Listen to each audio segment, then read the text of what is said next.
Hello friends, welcome back to our YouTube channel Lala talks. हमारे channel को subscribe करें।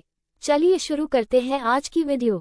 आज की ये कहानी बहुत हाई इंटरेस्टिंग है। प्लीज वीडियो को स्किप मत करना। देसी भाभी स्टोरी में मकान मालिक की बहू किराएदार से बच्चा पैदा करना चाहती थी, पर किराएदार ने उसके पति को समझाया और दोनों के संबंध सुधारे।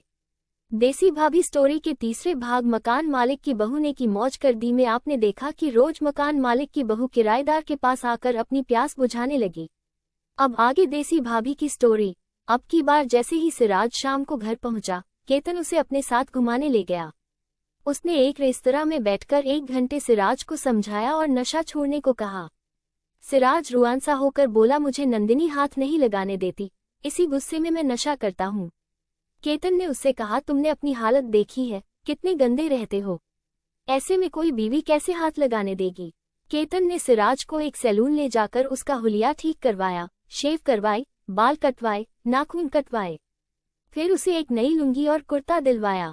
घर ले जाकर उसने सिराज से कहा, जाकर खुशबूदार साबुन से रगड़कर नहाओ और पाउडर लगाकर नए कपड़े पहन कर आओ। सिराज पर न जाने केतन का क्या जादू काम किया, वो वैसा ही करता गया जैसा केतन कह रहा था। नंदिनी रसोई में खाना तैयार कर रही थी। केतन ने उसे आवाज देकर कहा, आज मैं भी खाना खाऊंगा सबके साथ, मेरा टिफिन भी तुम खाने में मिला लेना, हम सब नीचे चादर बिछाकर खाना खाएंगे। नंदिनी मुंह बिचकर बोली, इस घर में ऐसा कहाँ होता है, बाबा तो अभी आकर नशा करेंगे और उनका लाडला ऊपर बैठा नशा कर रहा होगा, मेरे तो कर्म फूट गए यहाँ आकर। केतन हंसकर बोला, मैं जैसा कह रहा हूँ वैसा करो, खाना बन गया हो तो तुम भी नहाकर कपड़े बदल कर आओ, सिराज अभी थोड़ी देर में आएगा। केतन ने सिराज से कह दिया था कि नहाकर वो उसके कमरे में बैठ जाए। नंदिनी कुछ समझी नहीं थी, पर उसका खाना बन चुका था। वो केतन पर बहुत विश्वास करने लगी थी, तो उसके कहने पर नहाकर साफ नाइटी पहनकर आ गई। इधर केतन ने बाबा को भी आज न पीने को कह दिया था, तो वे और अम्मा भी बाहर दालान में बैठे थे। नंदिनी ने झुंझलाहट से कहा, अब क्या करूं। केतन ने उससे कहा, बाहर दालान में चादर बिछाओ और खाना लगाओ सबके लिए, और ये रखो मिठाई का डिब्बा। खाना लगा दिया नंदिनी ने, और फिर उसने पूछा, सिराज कहाँ है, कहीं बाहर तो नहीं गिरा पड़ा नशे में। केतन ने हंसते हुए सिराज को आवाज दी। सिराज आया तो उसे देखकर बाबा, अम्मा और नंदिनी तीनों चौंक गए। इतना साफ सुथरा तो उसे उन्होंने शादी के दिन ही देखा था। केतन ने उससे कहा, चल अपनी अम्मा और बाबू जेड के पैर छू और माफी मांग। सिराज मदारी के चेले की भांति जैसा केतन कह रहा था करता गया। नंदिनी बहुत खुश थी, शायद इतने दिनों बाद वो सिराज के करीब बैठी थी और उसकी थाली में से ही खा रही थी। खाने के बाद केतन ने कहा, आप सब जानते हो कि मैं दरोगा हूँ, भले ही पुलिस में न सही, पर अब इस घर में किसी ने शराब पी या नशा किया तो उसे थाने में बंद करा दूंगा।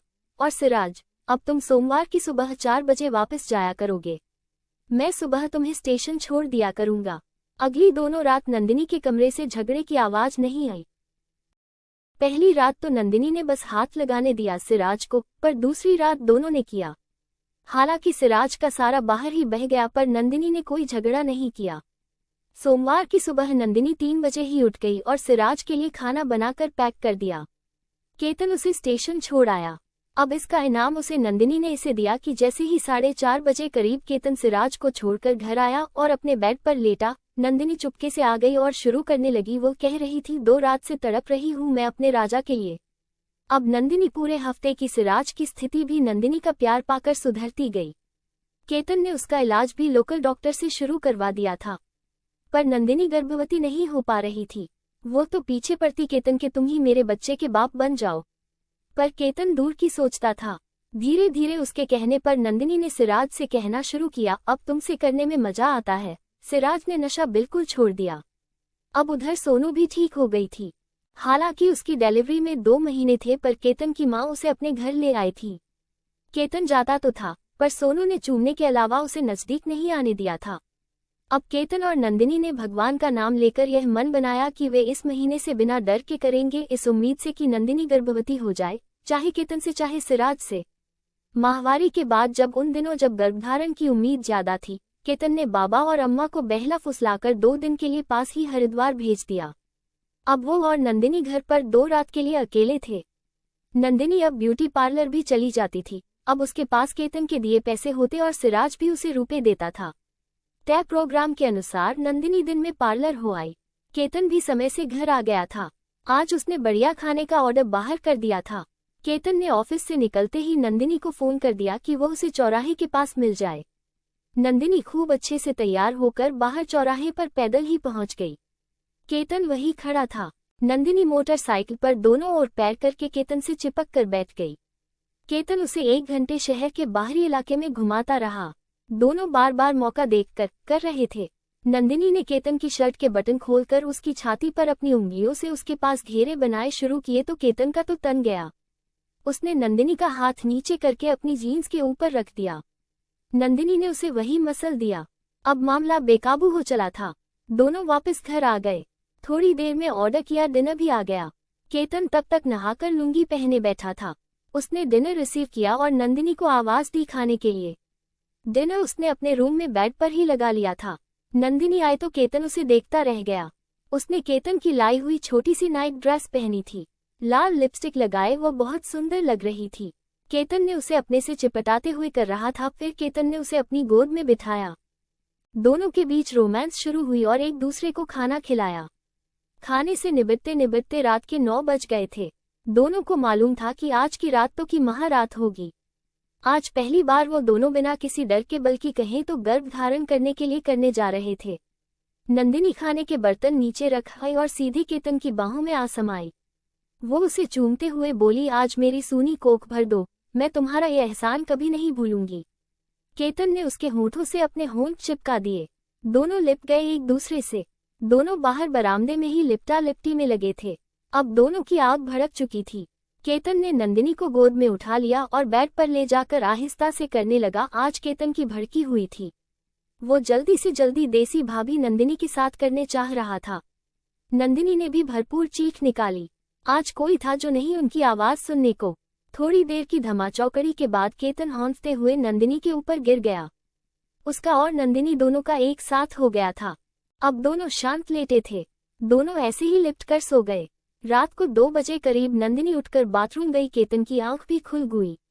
वो दोनों फिर से शुरू कर दिए। अगले दिन केतन ने ऑफिस से छुट्टी ले ली थी। दोनों दोपहर को बाहर गए, खाना खाया और मूवी देखकर घूमते घामते शाम को 7 बजे करीब घर आए।